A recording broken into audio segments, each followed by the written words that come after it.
Hi, I'm Emily. Hi, I'm Alex. And this is Girls Who Music.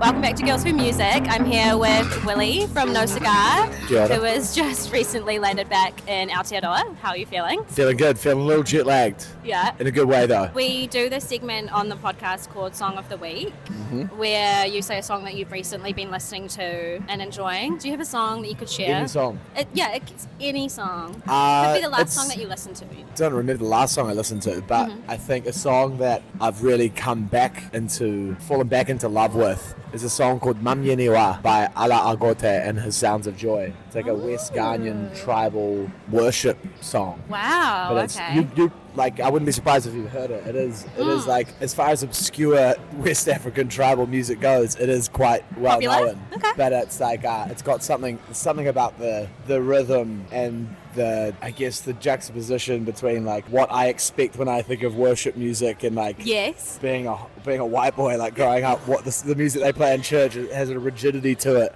Yeah. that I think funk and soul and jazz and all my favorite, overarching strains of music have. The fluidity is sort of lost in white people worship music, Yes, so valid. Listening to this song, hopefully maybe you can put it below the video or something, but Yes. there is something alive about it. There's you can hear a couple of the instruments aren't perfectly in tune. It's beautiful though. I love that. It's electric. I think it's probably been my most played song every year. I love that. Just because no matter what mood I'm in, if I'm happy or sad, I'll just get in the car or get home and like flick on the sound system and put it on and just like vibe out. I live in Bangkok now. Yeah, and nice. It's like the amount of times I've walked into my house and just had it going through my earphones or put it on when I'm by myself at home. It's really nice to have songs like that though that you come back to time and time again that just like, I don't know, like make you feel really, really connected. As much as it's nice to have a song that makes you feel good. Yeah. I think it's the songs that leave you thinking about something different, something related, but songs that beckon a question and kind of instigate like a thought process long after the song's finished. Those are songs that, even if they're not, they're not the kind of music you usually listen to, I find that some songs, they like ask a question. Yes. And I feel like that's why you should always listen to music, even if you don't want to, you're not in the mood. I try to put something new on every single day because I think I learn more from the songs I don't like than the songs I do like. Yeah. As a songwriter. That's so interesting. What a good take. I love that. Good tip to listen to something new. I've really been enjoying this week Bon Iver's latest album. Specifically the song From, which just has like a nice, easy. Have you listened to it? From. It's called From. Yeah. Sound like a trick question. Yeah. From. You said, especially You're the song you're going to say something else. And yeah. I was like, from where? From the latest album. Yeah, no, it's called From. That's good. Yeah, it's really good. I like it. You should check it I out. love Bon Iver. Yeah, I mean, he's so good. Yeah, it's just like, He sits at the different end of the spectrum to me, where he's like, because he's from Vermont. I think so. And he just like retreats. He's Like hides. retreats and hides away. And then, like, pops it's like up a out bit of of like nowhere. what's his name, Kevin Parker, like a bit of a one of those guys. Whereas Kinda like a unfortunately, nomad in a way. I'm not like that. If I'm left to my own devices, I'll probably get my guitar and scribble a few songs out, but I'll probably just get lost. yeah, nice. Whereas I need my band. I need to collaborate because I started making music very late. Yeah, so tell me how I guess you became a musician. Like you say, you started into music late, and obviously you're the lead singer, right? Yeah. So how did you end up coming into singing? When I was very young, when I was like 6 or 7, I got like pulled aside during like chapel. Was this and this is at school? This was at school. What school and did you go this to? is King's Prep. And just over the King's bridge. Prep, But I was not a good student, I will not lie about that. I was terribly how would I say? I was a serial under-applier of myself, owed probably to a very, very late self-diagnosis of ADD. Okay. Which basically was me in my 7th form. Right. Being like, something's not adding up here. Went to Yeah. the psychiatrist, they're like, yo, They're like, you're off the Yeah. scale. Yeah, you had to valid. zoom out. That's neither here nor there. I wasn't a good student, but I did have an incredible choir master for just a few years early in my primary school called Mr. Rowley. And he would wear these fabulous big purple suits with rainbow or piano neckties, love that. he'd be halfway out the chapel with like quite a small door out the back, and he would be half in and half out, and with one hand he'd have a cigarette out the back of the chapel, and then the other hand he'd have his hand inside and say Willy Crescendo, and you know, that left quite an impression on me. I can see that. And yeah, so I think he lit a flame, like a passion, and then I kind of Beautiful. few years later I moved on to high school. Was like, no, this next guy was a bit of a dickhead, you know. And so it kind of ruined it for me. I was like, no, that's not me. Went through high school. Also, I think like when you get to high school, you realize the frilly necks, and that's not going to help too much with the girls. So I left that behind, you know. And you're like, I want to be cool, and this is cool. Went through every painful precipice that you go through, trying to find their niche in this world full of niches. Yeah. And left high school, went down to university, majored in drinking beer and. Where did you study? Dunedin. Did you graduate? I graduated. Oh, nice. But with an exemplary record of truancy. Yeah. Like I think I went to 5 or 6 lectures in my first week. Oh my And God. then I missed one and didn't go again for 4 years.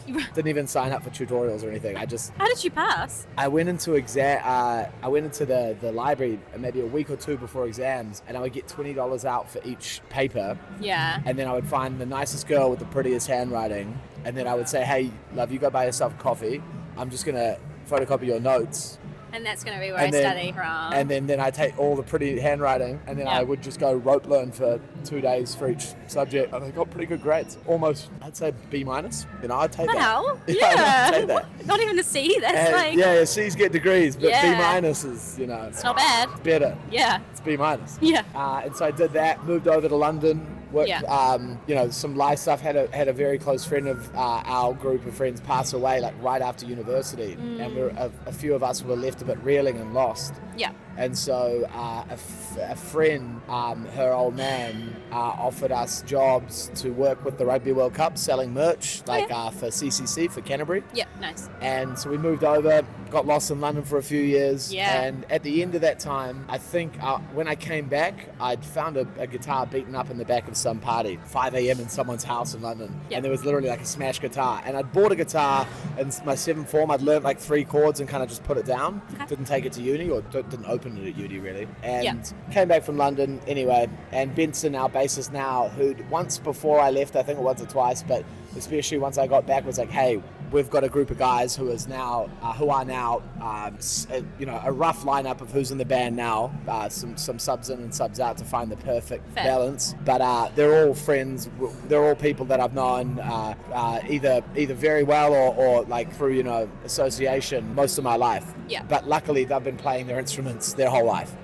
So it wouldn't work if we were all running so late, but it was like 25 when I started really like writing songs. Wow. And I would write a lot of our songs on guitar. And so you kind of just like taught yourself guitar? Or is it just you knew the like basic chords, so you were okay? When I say I had lessons, I had lessons like from like 3 or 4 lessons from this guy who just was. He's like, he's a great guitarist. He's like open for Eric Clapton and fucking all sorts of crazy shit. But I thought he was a dickhead. Gel? Right? Okay. I think he also thought I was a dickhead. You know, like we just had like very different personality types. Yeah, it was not going to go down well. And it wasn't going to go down well. But he did teach me some stuff, like some of the lessons that I had to really chew. I am grateful for him teaching me, because a bunch of the songs that I've written I wouldn't have written if he didn't make me do things I didn't like to do at the time. Well, there you go. Okay. Shout out to, what was his name? Shout out to Danny McCrum is his name. Shout out to He Danny. won't see this, but if you do, Danny, Hey, imagine I he do love does. you. If he does. You never know. Hey, it's all right. Yeah. He always said something that stuck with me. He's like, if you don't do what I tell you, you'll always play guitar. But when I play guitar, people stop and listen. I was like, that sounds really arrogant. But in hindsight, he's dead right. Yeah. If he was in that corner and he started playing guitar, people would stop and listen. Everyone would stop and listen. If I wasn't allowed to sing and I started playing guitar, people would be like, get out. Next. Get out of here, please. But anyway, Amazing. so came back and at 25 started so really, 25, really wow. sticking in. I was just a very unhappy person. So you came know? back to Came back from London to NZ. Yeah. And then we, started jamming out. Went through just that experience of like finding a sound. We experimented. We did different things and then I think we went into the studio. I'm not even sure how much of the song was written, but we went into the lab, a studio in Mount Eden, and came out with Tickets to Space, which was our first single. And I don't know, I think we'd definitely jammed it before, but I think it was my first time ever being in a proper studio, and it's a real. The lab is one of the greatest studios in the country by far. Yeah. And so the guys that you were with, they had all been. So all the band would have been in studios before, and Ollie Harmer, our guy in there, was obviously a veteran. I think the Pixies had been in there the week before or something. What the hell? Right. Which is quite like a. So you've kind of come in, but you're quite fresh to it, obviously. I was so this is fresh, new, and you're I don't know what I didn't know what I was doing. Getting myself into. But I do think that we have. We've all learned a lot together as a band. I think I just started a lot lower in terms of where I was, coming from. The band are a lot more proficient, but not selling myself short. I had a natural affinity. I think songwriting is the first thing in my life that I've ever, had a crack at, and I didn't have to. I was already good at, to a degree. I'm not saying I'm God's gift to songwriting or lyricism, but I think it's the first thing that I've ever tried to do in my life where it felt like I was born to do it, or it felt like it was just easy, Yeah, that's really lovely, and obviously it probably came quite naturally if you feel that way. Then, when you were, I think also at the time and place, again, starting at 25 is very late to start almost anything, especially a young man's game rock and roll, Especially with music, I feel like in New Zealand, the bands that we've been meeting recently, they're 19, 20, 21. Who have you been meeting recently? So on the weekend we met with Ivy. Ivy, I've heard of them. Yes. Arthur and our band went to the Ivy show. Some of the boys didn't. I was still in Manila and Thailand. That looked really good. Man, Ivy I think incredible.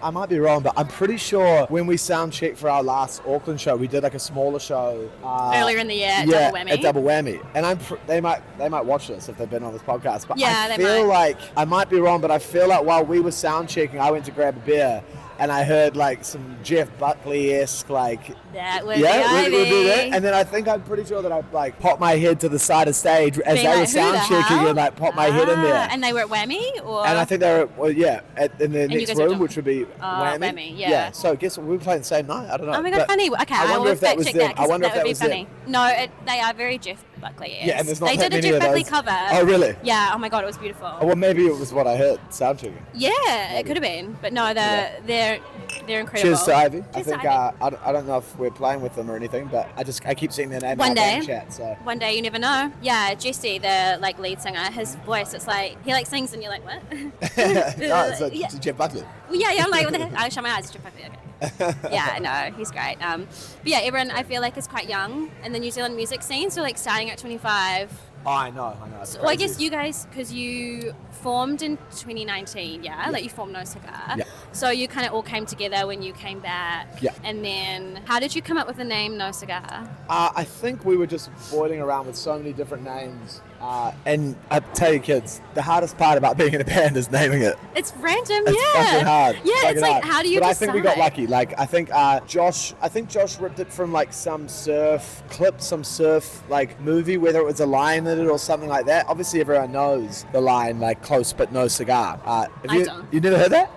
What was it? Say it again. Close but no cigar. Close but no cigar. Okay. It's to say as if you came, fleetingly close, but it was all for nothing. Maybe that's a little too dire, but the way that I sort of took it aboard and really fell in love with it and decided to put my vote forward for it is that I think there are some benefits to tall poppy syndrome. The humility that is sort of it ingrains in you is something very unique and characteristic and important to New Zealanders. I think that there is a healthy balance of humility and self-belief and an outward projection of how you feel your inner self. Yeah, but, okay, that's I've never heard that before. Do you know what I mean? I think that yeah. as Slim Shady says in 8 Mile, I am white. I do live in a trailer park with my mum. Tell these people something they don't know about me. Yeah. It's if you take the wind out of people's sails, then it's hard for them to use something against you. And so by saying close but no cigar, it's sort of a self-deprecating, right, it's saying we came close but no cigar, it's we almost made it.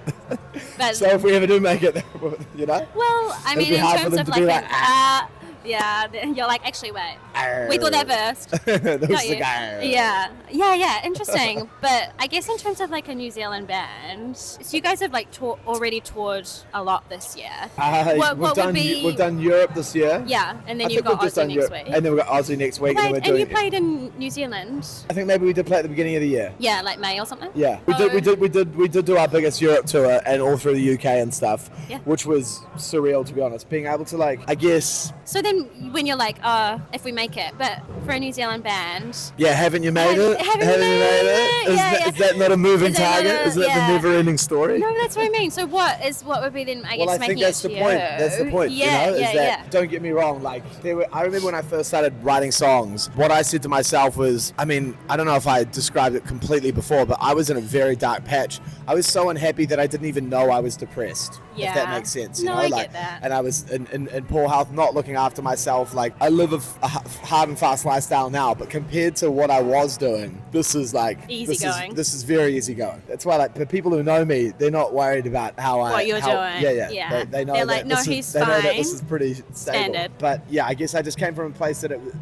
I had no outlet, you know? I had nothing that I felt good doing. And I think it's all well and good to partake and to revel and have friends and mask and hide those emotions, but eventually you have to back that demon into a corner and you've got to strangle it. Yeah, And hard out, yeah. That has to come with some sense of catharticism. Agreed. And if you don't, I'm just glad that I found out I can make words rhyme and squeeze the poison out that way, you know? Yeah, nice. So then writing for you, is that quite cathartic? very, very much so. It's really it's certainly my primary form of catharticism. I'm sure I squeeze some poison out through everyday life and good connections and good friends and lovers and whatever. But like I think that the biggest release that I have is getting together with a group of musicians, my most favourite being my band, but you know, You have to I say do make that. music with other people. Only because we've done it so many times, Yeah. I can just fully switch off. I go autopilot, and sometimes we write 10 songs in a night, Right. or more. And like I'm saying, like lyrics, not fully finished lyrics, but like I'll Bits have and a pieces. song. I don't usually open my mouth to start scatting and singing and writing until I have a concept for a song, like something I want to sing about. Because if you don't know what you want to sing about, then opening your mouth is kind of like, what are you going to try to find? You know, Yeah. like you've got, like, if you go to that special place and you have a concept in mind, then I think you just trust your subconscious and your mind as a whole and your creative being to sort of glean some sort of like potent message in the direction of what you're trying to say, you know? Yeah. And it works so well. And like it works. Some songwriters don't like to work this way, but for me, it's the most cathartic, and it's explosive sometimes. Yeah, I bet. The album that we're releasing now, So wait, your album that's out now, or are you working on another one? the one that we've just released. Yeah, sorry. Under the Surface. Under the Surface. So I think it was our second, maybe our first or second UK Europe tour, but we've done 3 now. That's Surprised pretty we haven't- crazy. It is crazy. Yeah. It is crazy. I And mean, they're you getting guys better. started in 2019. I know.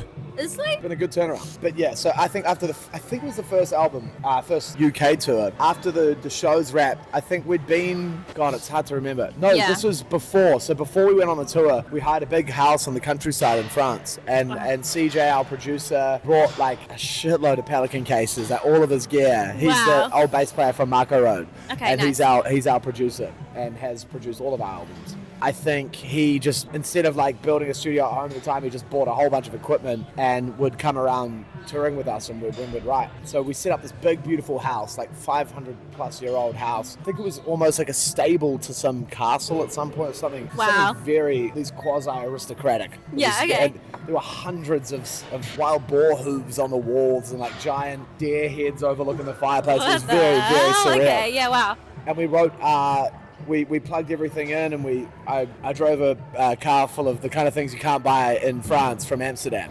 Yeah, nice. And we locked in and made an album for a few weeks. Sick. Yeah, wow. And this is that album. So Amazing. I think the first night first day we were meant to like get up on the tools. I think, God, it's all kind of confused. I think we played a show in Paris or something. I think the night before, and then after that we had maybe a few weeks to write music before our UK shows. I think that's how it worked. Then we went up, played Amsterdam, then we moved across into the UK. Yeah. But during that time, it was maybe one of those special times in my life, just like being locked away with your boys in the middle of a beautiful, surreal fairy tale town. In the middle of like nowhere in a way, and it's just you guys making music. It was insane. And we were right in the cusp of an album called The Great Escape, and we were calling this The Great Escape because it certainly did feel like we were a stone's throw from the Rhineland. We feel like we were in The Great Escape, but jumped the fence, Yeah. So it felt incredible, and there's nothing that will ever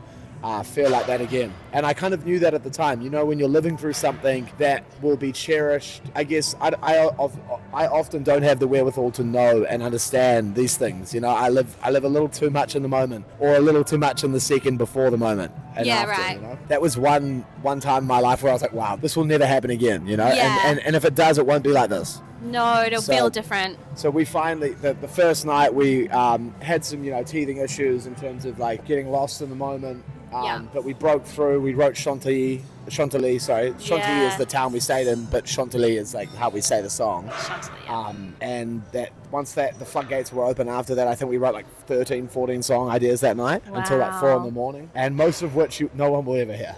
But there's some really beautiful stuff in there. Are you going to include them on your next album, do you think? Or is it just for you guys? We write too many songs, which is a good problem to have. Yeah. But we do have, like, for every album we release, we've got like 20 other songs that we're always like looking back.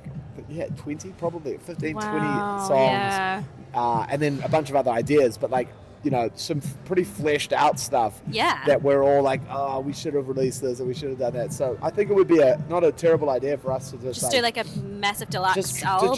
Just drop the demos, drop the one takes, drop the jams that like are half made. Yeah, I think I've got to the point now where like I'm comfortable enough in my songwriting now so that I always say when I write music with other people and I'm like helping younger people songwrite, which I love to do. Yeah, nice. I always say don't be afraid to sing the wrong thing to sing the right thing, and and you've got to be confident to do that. And I also understand that if I'm writing with someone younger, it might be difficult for them if they know me and they know my music. I can understand, because I've been in that position before as well, that it might be hard to like relinquish control and just sing whatever comes to mind and sing the wrong thing to sing the right thing in front of someone you respect, because you don't want to sing some bullshit. But we've all sung some bullshit, in like more ways than one. 100%. I'm not a singer, but I'm definitely sung some bullshit. Exactly, yeah. We've all been in the shower, and like the best, and like whether I'm on stage, whether I'm in the studio, whether I'm in the songwriting process, I'm in the front lines of like the tail end of an album, like I always try close my eyes and I'm in the shower, like the best stuff comes from the shower. That's and I mean that metaphorically. Time in Europe was very, very special. I learned so much about myself. It's a pleasure to be able to even do that once, let alone to be able to go back and back. And this last tour that we did in Europe, to be able to push out and go to the little towns, like to go to Birmingham and like all these like smaller towns, and like I think we sold out a lot of these like little shows, was very, very surreal. It's pretty crazy. It's even more surreal than I guess even playing. I mean, I love playing Aussie because the Aussie crowds are amazing, and it's such a good audience for us. But whilst that was and that was surreal, the first time you ever go to Australia, the first time you leave the country and hear people singing your songs back to you, and you're like, wow, I didn't go to school with any of these guys. I know, that's your measure. I didn't go to school with you, but my music. I don't know, like in New Zealand, when you start making music, if you weren't a dickhead at school, people are going to come along and see your show, Oh, that's true. That's nice. You hope that support you. Yeah. And they did. We were very lucky with that. And it's quite, don't be a dickhead at school if you want to be in a band, because like you're going to need those 100 people. You need those for your connections. first 4 or 5 shows, Well, we had 2,000 girls at our school. Mm-hmm. Well, if you ever start a band, I hope you weren't a bitch. We'll find out. I started a podcast. It's the same, isn't it? Yeah, pretty much. Yeah. You don't have to buy a ticket to a podcast, though. You don't. Just, I guess everyone who hasn't followed us, I'll be like, oh. So, talking about your tour that's coming up, you're going to Aussie next week. Yes. Yeah, crazy. So, you guys have got Frank on tap? Yes. Love Exciting. those boys. Yeah, love them. They're great. So sick. I saw them last Thursday. They did a little album Oh yes, launch. yeah. So good. I was away, but I saw in the band chat. Yes, yeah, they're sick. So that's They're really amazing.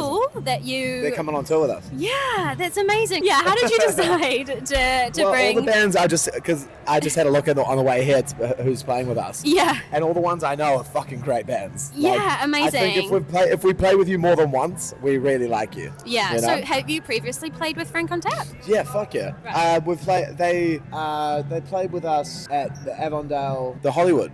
Yeah. I'm pretty sure. Did yeah, they open did. for you and you played They at opened Hollywood? they played with us in the Avondale. Oh, I once. love that I venue. think they played with us at Lee Sawmill. I think they played with us. Damn, I think so somewhere they've else. quite a few but times. They're the quite a few boys. times. We Yeah, love those they're boys. great. They're so great. Exactly. We also love them.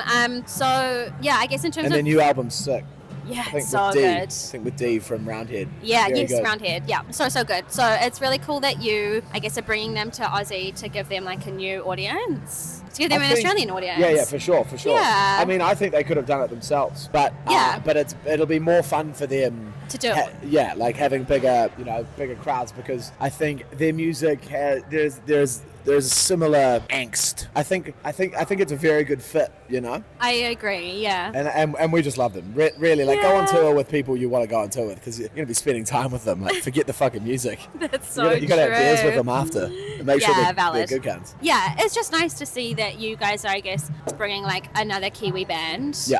overseas with you, rather than picking, like, you've obviously got other openers as well, but just Yeah. like picking like solely Australian bands. Yeah. It's great. I think like we never really opened for bands. It was I don't know if it was Yeah, I think it was kind of like a decision that we made early on. I think we opened for we did like 2 bands early on when we just started. I think we'd probably released a song or 2, but we were just like, look, it's not really us, and it didn't really work for us, and we had our own path to walk, and we could always sell tickets, so we just we never did it, and we didn't really intend it as a I guess like a strategic decision until it got to a point where a booking agent was like, hey, like you never opened for anyone, like Do you want to try it? no, they were like, Oh. wow, this is like, it's unique, like well done, or like, you know. No, that's like, what I'm also they're thinking. Like, and we were like, okay, this is. you didn't think about it we in did- that we- way, not but really. you've also, We were just kind of like, it's hard enough to get everyone together to play shows. When we do it, you want it to be we your want it to be show. us. Like, I think we were just always super busy with writing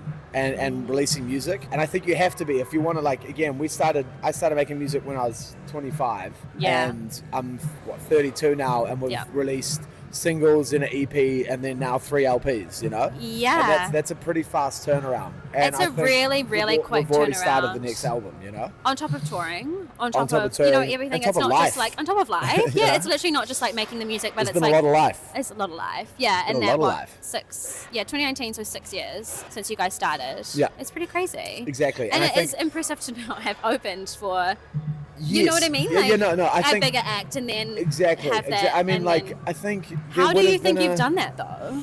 I don't know. It's pretty I crazy, think actually. I think it's just been what I've loved for us, and this I'm not saying to other bands out there, I'm not saying this is the right approach, because for us there has been no explosive moment. You know, like our progression has been so gradual, not slow, but it's just been so consistent. It hasn't been explosive at any point.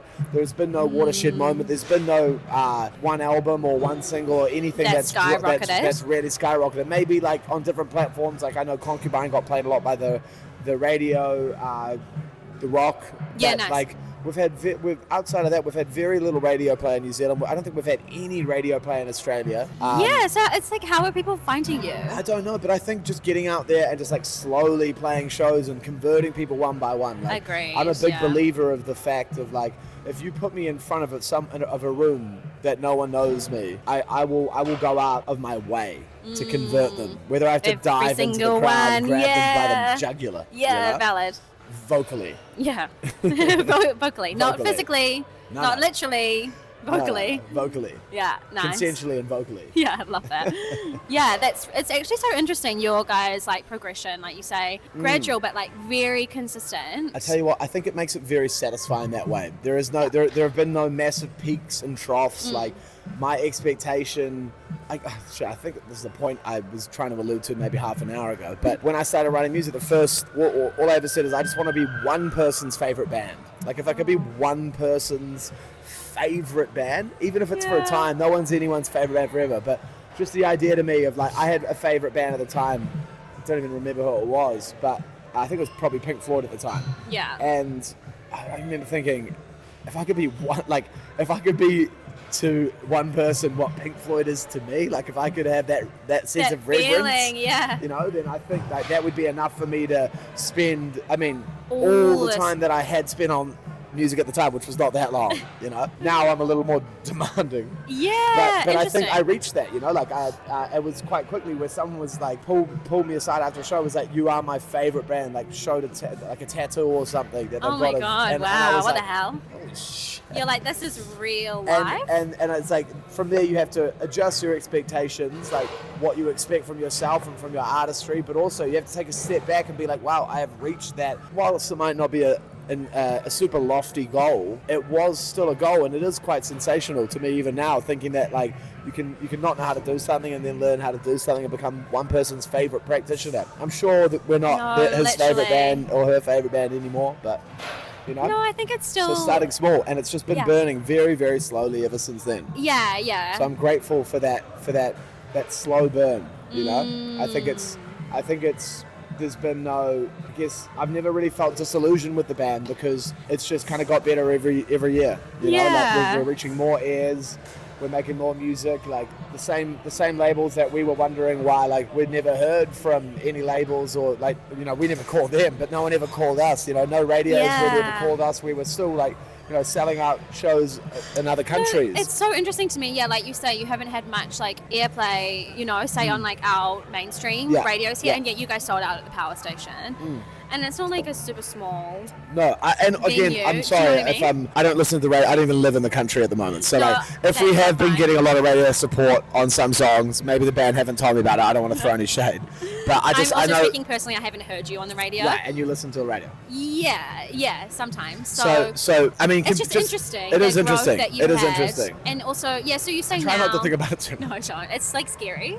I think for me, if that was me, I'd be like, someone coming up to me being like, it's fun. If we weren't selling the tickets, then I'd be worried. Yeah. But no, that's so to be honest, it's like I don't really mind. Like I'm just grateful to be in the position that we're in, and to be able to make the music that we've made with the people we've made it with, to tour beautiful, and play shows with the caliber of much younger musicians with very bright futures, I'm sure. Yes. And I hope that we can inspire and collaborate. I love writing music with these younger bands. I don't know if I've written with Frank, but I'm sure I will. I'm sure one day. I'm sure I will. And a bunch of these other younger bands that I have written with, I've enjoyed every moment of it, Yeah. And I think it's a very special thing to be able to do something that you don't, like I don't really care where it comes from or where it goes, as long as it's released and someone loves it. Just being able to like lock in and involve myself in someone else's creative process and see that the raw talent that a bunch of these younger bands have is really, really insane. Yeah, it's pretty crazy. It's also pretty crazy that you get to do something that like is personally cathartic for you and like brings you a lot of like personal satisfaction from that sense. Sure. Like I don't think most people actually ever get to do that in their lives. No. Like no usually wonder people live most people live a life of quiet desperation. Yeah, because it's like life is actually really fucking hard. 100%, and there's no synopsis on the back. You've got to read the book page by page. Yeah. And not having anywhere to sort of like just release and let go. Like I think everyone finds an outlet, because if you don't find an outlet by my age, I think you will internally and spontaneously combust. Valid. Been there, done that. Found an outlet. Combusted? Yeah. Combusted, found an outlet. Good now. Yeah, good. Yeah. Is this the outlet? I guess in a way. It's one of them. Yeah, it's one of them. Yeah. I'm feeling like I'm outletting. Yeah, no, finding an outlet is really important, but it's just great that you get to do something that brings you like joy. A personal, yeah, definitely. So you say to be able to do something that takes away the pain and gives joy at the same time. And like Yeah, it's beautiful. And there's a life cycle to this process of catharticism. Like, Yeah. you squeeze the poison out, then it starts to annoy you again because you got to make it into a song, and then you disagree and then agree with all your loved ones in your band. Yeah. And then it becomes their poison, then they get to squeeze their poison into it, and then by the time it's a record, if you like the song once it's released, you haven't worked hard enough on it. Wow. And then so you don't like it, and then you go perform it, and then people like it, and then sing it back to you, and you're like, oh, I like this again. Crazy. I have an ever-changing relationship with every single piece of music I've ever written or released. Yeah. And there's some that there's music that I've got that I immensely dislike. That's interesting. Is it because but I've got some that I love. Is it and it's because always of changing. the process of creating and, like you It's say, so being really complicated. cathartic? Yeah, really complicated that you're like, oh, I went through this really difficult thing, and now I'm writing about it, and now people are singing it back to me, and I'm also like, oh, I remember that time and how I felt. Actually, yes. And then To a degree, there's some of that. There's also like when you have a piece of art, or when you have an idea, when you have the poison in hand, you've got to take it from poison into an outlet, into a song, into music. Yeah. And to do that, I mean, at least in my band and in a band, you've got to take it through, you've got to swing it through the creative processes of 4 or 5 other people. Yeah. With it being a producer, including that and there. So 6 people. Yeah. And you've got to bear in mind this is a non-sexual relationship with 5 men. So Like you said, can't non-sexual. you can't have Yeah. sex to get rid of the problems. You got to talk it just out. Band-Aid it. You got to talk it out. Yeah, so how do you deal with that? Because like Not 5 sex. people, not sex, obviously. So 5 people, and like, I mean, that's just a lot to work through of different There's a lot of opinions. passive aggressiveness. There's a lot of How do you? ducking and weaving. Yeah, and There's a lot of brute force, and there's a lot of soft-handedness. There's do literally you every feel- scale of human Yes. interaction that goes into taking a piece of poison and turning it into a product of love and music. Yeah, so you guys are obviously all really good friends then, that you can kind of come At the to. beginning. You're not At now? No. No, of course No, I you mean, wouldn't. at the beginning of each song we are, and then in the Yeah, middle by the end we're the you're worst like- of enemies, and then by the end there has to be some marrying, some alignment. I think ego is a very, very important part of making music, and you can't. Can you elaborate on what you mean by that, though? Do you mean Well, you have to have an ego? like this, you have to. Everyone has an ego. Yeah. Like unless you're popping chakras left, right, and center, and you're just like, full-time yogi. Valid. Then you're gonna think everything sounds good, so you won't make anything sound good. I think there yeah. has to be a sense of self. A sense of self-hate and a sense of self-pride and a sense of obsession in everyone. I think like if there is no ego, then there is no art. Just like if there is no risk, there is no art. Like if you were to convey to me a piece of art, Yeah. but there is no risk, you are completely nonplussed about how I feel, or there is no risk, there is no you on the table who is fearful of perception. Yeah. Then I don't think that's art. That's like Yeah, that's just a product. Do you mean because it's like at that point I think It's it's like farcical. fake? It's not doesn't have to be fake. It's just that, do you know what I mean? Where like if art is a very hard thing, and I don't want to sound like I have the answer to what art is. I don't have the meaning of life either, But I just feel that when I digest and when I come across a piece of art, whatever that may be, it could be food. It could be. But if I look over into Jamaica Street, I can't remember the chef's name here, but Savi, my good friend, used to work here. Nice.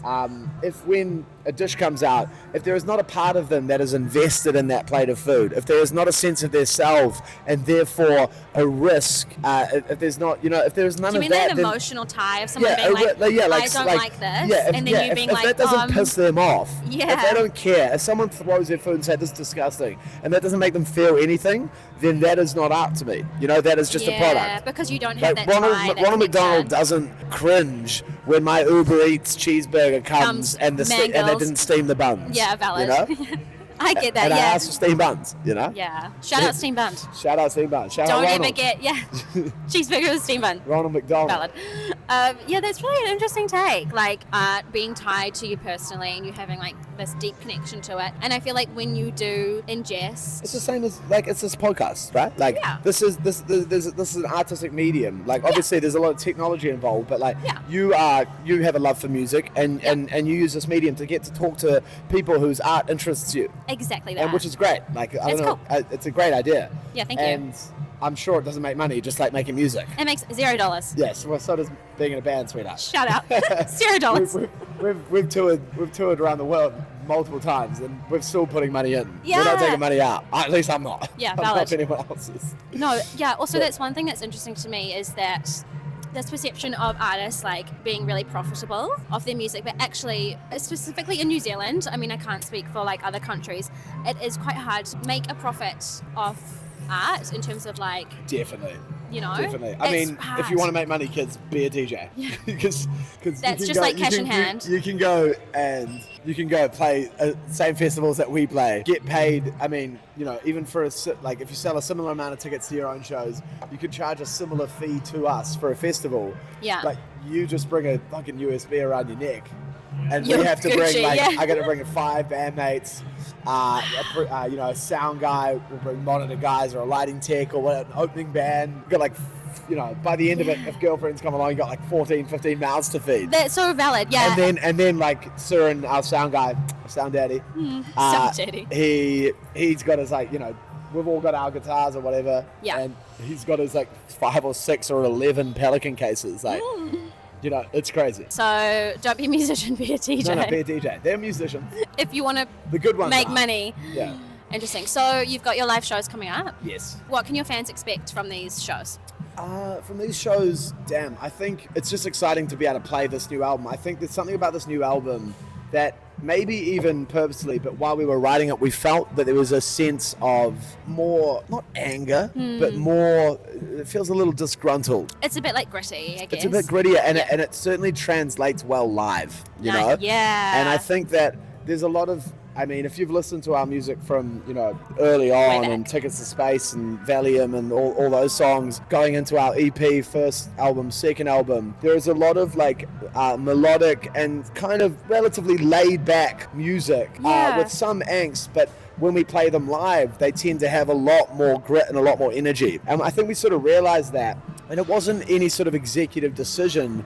It just seemed that where we plugged in to start making this new album, with the one we've just released. Yes. We had, you know, a few nights, notably one night in the cold, dusky hills of Tawa on tour in Wellington, where we just plugged in and a friend dropped off a bunch of frozen fungi. And we locked in for a night and just really made some gritty, heavy fucking music. Fun. At the beginning of the album, Under the Surface, is like right at the end of that fungal spree. We all went to bed and the police pulled up and did a welfare check on the house next door, which we thought was potentially us. Yeah. And there's like 5 police cars pull up there like, Marius, this is a welfare check. Please come out now. And we're all lying in bed like, what the fuck? And I remember, like, once I realized they weren't there for me and my name wasn't Marius, I was thinking, fuck, I need to put my mic out the window and record this. And I was like, actually, CJ's here. He would have already done it. Yeah. And it turns out CJ had already been out the window, like, boop, boop, boop. And so the beginning of the song... Yeah, I was just going to say, yes, Under the Surface. That is Arthur's guitar. But the voices in between, you can hear something, and it's all the police outside the window trying to do a welfare check on Marius. Yeah, I love that. And then so we'd written that Under the Surface song that night, right before we went to bed, and the Marius scenario unfolded. We were about to go to sleep, and I was like, boys, one more song. One more, And then so we dropped in and did one take, I think, of a song called Ketamine, which is on the album, and we all came up with it on the spot, you know? Wow. Like, I want to release the demo because it's my favorite version of it by far. Please release the demo, I really, really love it. Yeah. I ended up going in Khao in the mountains in Thailand. I ended up like having to overdub because I didn't get all of the lyrics on the spot, but I got 80% of them. Nice. And it's a really, really beautiful demo. So I do want to share it with people so they can have a listen. But that song came out as like a last-ditch effort from that night. Yeah. And what a thing to come out of like 10 minutes less sleep, you know? Yeah, wow. It's a beautiful song. So always one more song. Always one more Always one song. more, Okay, always one more. I'll remember to chant that at the end of your yeah. set in Tamaki in a few 100%. weeks. Amazing. 100%. Cool. Well, cheers. We'll end that chat there. Thank you so much for your time and Thank for the you. beer. It was so great. Welcome. Yeah, amazing to chat to you. We're really excited to see you guys perform live next month here in Tamaki. So yeah, amazing. Thanks so much, Willy. Yeah. Bye.